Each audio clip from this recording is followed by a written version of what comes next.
èmi tí ń sọ̀rọ̀ òkú ẹ̀yin tẹ́ ń gbọ́ mi náà òkú. wàdé iná náà. farabalẹ̀ mo ti kó mi wàdé inú. ayakumullahu. àwọn tí wọ́n ta tẹ́ǹtì sí wa lórí òkú. Allahu akbar. àwọn tí wọ́n tò àga kalẹ̀ tá a fi jókòó òkú. Allahu akbar. kódà àwọn tí wọ́n torí iṣẹ́ kalẹ̀ tá a fi ń sọ̀rọ̀ yìí náà òkú. àwọn tí wọ́n ń wò mí bẹ́ẹ̀ tí ń wò mí lọ́kọ̀ọ̀kan o tẹ́mi náà ń wò yín o náà gbogbo wa náà kí ni òkú. innama dunya bala'un lam yakun fiha thubutun. innama dunya kabaytin nasajatihul ankabutu. wa laqad yakfika minha ayyuha at-talibu kutu. wá sí òkú ń bọ̀ wá sí òkú kì í ṣe yìí táwọn ṣe táwọn èèyàn máa wá hó. Allah. àwọn híhó kan bẹ tí ó tún jẹ́ ìbálẹ́jọ́ ọkú fún ọjọ́ àkíyàmà. Allahu akbar. àwa ń bí òkú àwa jẹ́ kára wa àwọn tí nǹkan ṣe níwájú òkú yìí. Allah.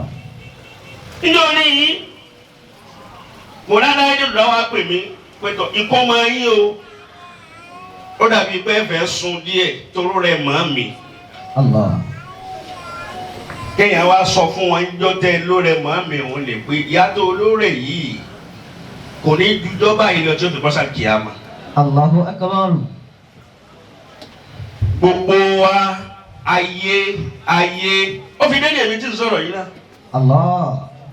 njọ́ tí mo dáná mi rò jẹ́ ìṣìkú radiyallahu ta'ala anhu. mo rò bá yọ parẹ́ Allah. alárẹ̀ àṣà yìí ò ní parẹ́. innama dunya bala'un. mo wá wo gbogbo tí bàbá tí wọ́n pẹ̀tẹ̀ bọ̀ kalẹ̀. innama dunya bala'un. gbogbo tí bàbá ṣe kalẹ̀ bàbá fẹ́ travel ní June 10 lọ sí Amẹ́ríkà àti Amẹ́ríkà àwọn inú sàárè ni. lam yakun fiha thubutun. innama dunya kabaytin nasajatihul ankabut. ayé wa laqad farabalẹ̀ ayé náà la kà kó tó báyìí. Allah. àgàgà wa fa ayé níbẹ̀ lọ́kàn wa kò já rántí wípé gbogbo àwọn tí wọ́n ń já lára wa kò já bẹ̀rù Ọlọ́run pé njọ́kan ọ̀gán dàbòdàbò wà á dàbò bíyà. Allah. tápà ní òní ọ̀gán dàbòdàbò wà á dàbò bíyà. má rẹ̀ rí tápà. Ọ̀gádàbọ̀. má farabalẹ̀ ẹ má rẹ̀ rí. ìtumọ̀ rẹ̀ ni pé gbogbo tí ń bẹ òní bẹ máa ń jọ kan. wa laqad yakfika minha ayyuha at-talibu kutu. gbogbo láwà ní gbogbo fìlà tọ́ngẹ̀rẹ̀ èmi mo ma fìlà 150,000 dé bẹ́ẹ̀ bá rí mínísítà tí mo wọ̀ kò sẹ́ni tó wọ̀lú ẹ̀ èmi mo ma mọ́tò tó dàágùn láyé Allah. àtẹni tó rí mọ́tò tó dàágùn láyé àtẹni tí ò rí mọ́tò gùn yóò gùn kó sí yọkàn. wal amri an qaribin kullu ma fiha yamutun. àtẹni tó rí ilé tó dà kọ́ láyé wal àwọn amri. akájọra Allah. àtẹni tó rí ilé tó dà kọ́ láyé àtẹni tí ò rí ilé tó dà kọ́ láyé ó kọ́ sàré fún yọkàn. wal amri an qaribin kullu. wallahi ayyakumullah. law alima al-anamu lima khuliqu lama hajahu wahamu ayyakumullah. laqad khuliqu li'amri law ra'atuhu uyunu qulubihim tahaju wahamu mamatun thumma qabrun thumma hashrun وتوبيخ وأهوال العظام ونهن إذا أمرنا أو نهينا كأهل الكتاب أيقاظ النيام kápẹ́ mi ti ń ṣe ti ń lò tínú àìlò mi ń lò tínú àfa mi ń lò yìí kápẹ́ kò ní í ṣe mọ́ ẹjọ́ kan ẹ̀yìn láwọn tíkú ṣe léṣe ni. àmọ́ wallahi law alima al-anamu. Haruna Rashid nígbà tí wọ́n ń bẹnu president lórí president wọ́n wá jáde níjọ́ kan wọ́n wà lórí ẹṣin funfun àtàwọn dongari ní ti torí pé ó ní àwọn kùsùrù àwọn palace tó dáa àwọn ẹṣin oríṣiríṣi tó dáa ó wá jáde ngbọ́n dé àdúgbò kan àdúgbò náà ìtẹ́ àwọn òkú ni wọ́n so mbẹ́.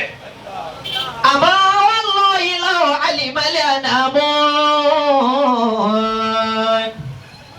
ó wá rí ọkùnrin kan tí ń fara kó ìtẹ́ òkú wọ́n pè ní Bahalulu Haruna Rashid torí pé ń bẹ Lágaọlá torí pé ń bẹ Nuọlá torí pé ó jẹun torí pé ó nílé lórí torí pé ó ní nǹkan gùn láyé ó wá fojú di ẹni tí ń bẹ níbi ìsàré ó wá ní yá Bahalulu yá Majinunu mọ́tà tààkì ẹ má dùn òkú bọ̀ ọ̀pẹ̀ ohun tèmi náà gbà bẹ́ẹ̀ ni bá rọra máa ṣe wéréwéré ní òkú la wà. yá Bahalulu yá Majnun. ó ní yá Bahalulu ó ní mo pẹ̀lẹ́ Bahalulu yá Majnunu mo pẹ̀lẹ́ wèrè nípe Bahalulu wèrè ní tìtorí wípé ń bẹ ń bi tẹ́ o. mọ́tà tààkì nítorí ó tó wá ní làkà ìbáyìí. mata ta'qilu. ẹ máa gbé ń bẹ́ẹ̀ nù tiwa náà bá a bá ti rí ẹ̀gẹ́ kan fi sásọ àdé mọ̀ pé aṣọ funfun ni ó kàn yín ẹ̀gẹ́ aṣọ rẹ. mata ta'qilu. bá a bá ti rí mọ́tò ńláńlá kún àdé mọ̀ pé pósí أين العباد المخبتون بنوزكهم وأين المعاصي والأماني الرجال تركوا الخطام وانفطام عن الدنيا طوعا وكرها في بطون الجد.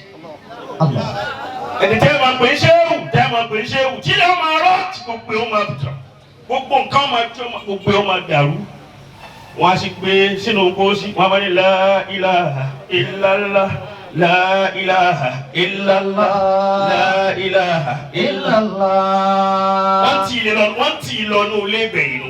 àmọ́ wallahi law alima al-anamu. ó ní yá Bahalulu yá Majnunu mata ta'qilu ìwọ Bahalulu ìwọ Majnunu ìwọ wèrè kí ló dé. mata ta'qilu. lọ́wọ́ mọ̀ ní àga ìbáyìí. kí ló ṣe ní tẹ́ adúlù gbogbo air condition táwọn ń gbà tí gbogbo ayé wa ń lò dáadáa yìí. mata ta'qilu. nítorí wọn tó ní làǹkà yìí Bahalulu farabalẹ̀. Bahalulu ló bá wá sáré díẹ̀ ó wá lórí igi tí ń bẹ̀ lẹ́gbẹ̀ẹ́ tẹ̀ yẹn. òun náà wá lọ gun ohun ó ní Haruna Rashid mo bèrè Haruna Rashid lóòótọ́ pírẹsidẹ́ntì ni ọ́ àmọ́ anta Majnunu.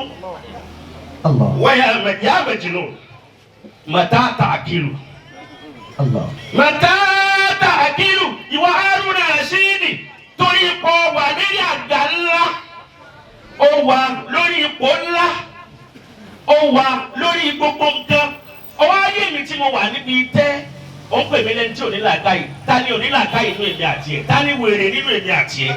ya Haruna Rashid anta Majnun. ìwọ wèrè. mata ta'qilu. nílò ilé tó gbádùn ṣé nítorí gbogbo ilé tẹ ẹ kọ́. mata ta'qilu. ṣé nítorí gbogbo mọ́tò tẹ ẹ ní. mata ta'qilu. ṣé nítorí gbogbo dúkìá tẹ ẹ ní ilẹ̀ fi ń pè mí ní wèrè. ó yẹ kẹ́ ẹ máa pé kullu shay'in infani illa Allahu baqi. gbogbo ń tẹ́ ẹ ní wọ́n padà yọ ipò bẹ́ẹ̀ bíi jìgáńjọ́ kan wọ́n wà pé wá bí tí ó ṣẹ́kù yìí. àmọ́ wallahi law alima al-anamu lima khuliqu lama ajawu wa amun. wọ́n gbé yín kó mbẹ́ njọ́ kan wọ́n gbé yín wá bí tẹ́ fọkàn sí yìí bí tẹ́ ń bọ̀ wá nù. laqad khuliqu. bàbá ayé òrì dán. hayyakumullah.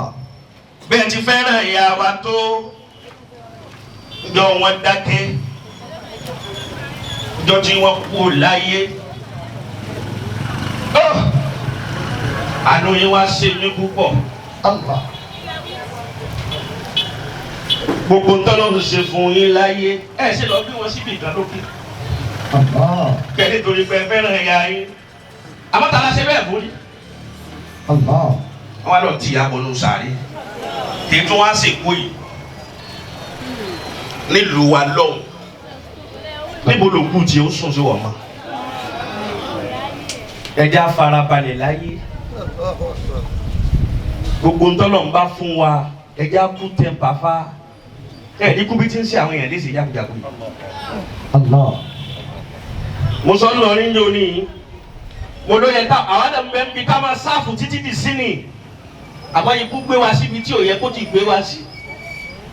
Bẹ́ẹ̀ yóò bá wa mọ̀ wọn ara rẹ̀ yẹn mọ̀ wá gan pápá ìpè kiri mìíràn àwọn bàbá rẹ̀ tó gbaṣẹ́ fún kí ló pa wọ́n níjọ́ tí wọn ò tí ì ro kàpá wọn kú ò láyé.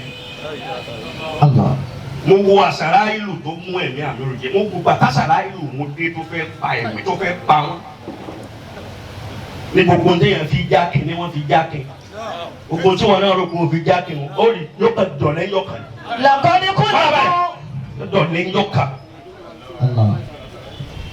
yóò di ọ̀lẹ́ ọ̀dọ̀lẹ́ yọkàn ọ̀ọ́ni lè gbápá ọ̀ọ́ni lè gbẹ́sẹ̀ ọ̀ọ́ni lè sọ ọ̀ọ́ni lè ṣe kankan.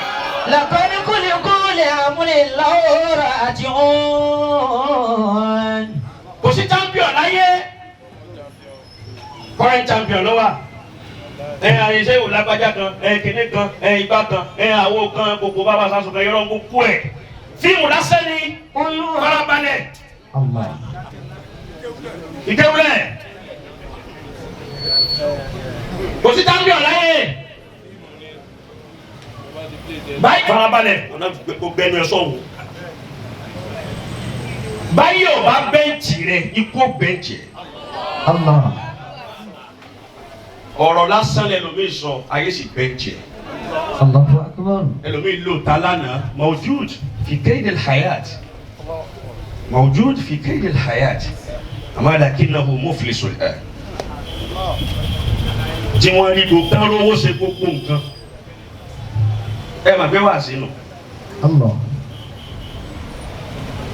Àwọn táyé òsì bẹ́ǹchì wọn sàárè bẹ́ǹchì wọn ẹjẹ́ àmọ́ méjèèjì kún wa ẹjẹ́ àmọ́ wípé níjọ́ kan wàláyà kò láyé níjọ́ kan ọjọ́ orí kọ́ ni wọ́n fi ń tó àsìkò tọ́rọ̀ ń bá ti ló ń kálukú ó lò kò ní í tàsé kò sì ní kò sí tó lè yí. Àbá wa ayé lórí lọ ti yá wa lóde yìí. Títa tó la tó mọ̀ tí tó ń bọ̀ tí ó tó dé. Bàbá wa mi òkú ká máa mọ̀ yín náà. Ní òun dájú kó ti bàbá wa yàn yín. Tá wa ń bí yìí náà báyìí. Tó bá kà. Táwa aṣọ ńjọ́ tá ń jòkó ti bàbá wa ń pé kò ní ju ọdún báyìí sígbà yìí lọ ti yá náà lọ bá o. Sáyé lórí náà ò ní yọ afáramàdà jáde. Pé ní bẹ̀rẹ̀ sí méjì. Òǹkàlùkù fi orí rẹ̀ wọ ojú orí tí ń bẹ lérí rẹ̀ nísìn ẹlòmíì ti pé 40 ẹlòmíì ti pé 50 ẹlòmíì pé 30 ẹlòmíì ò tí tó bẹ́ẹ̀ ẹlòmíì ti jù bẹ́ẹ̀ lọ.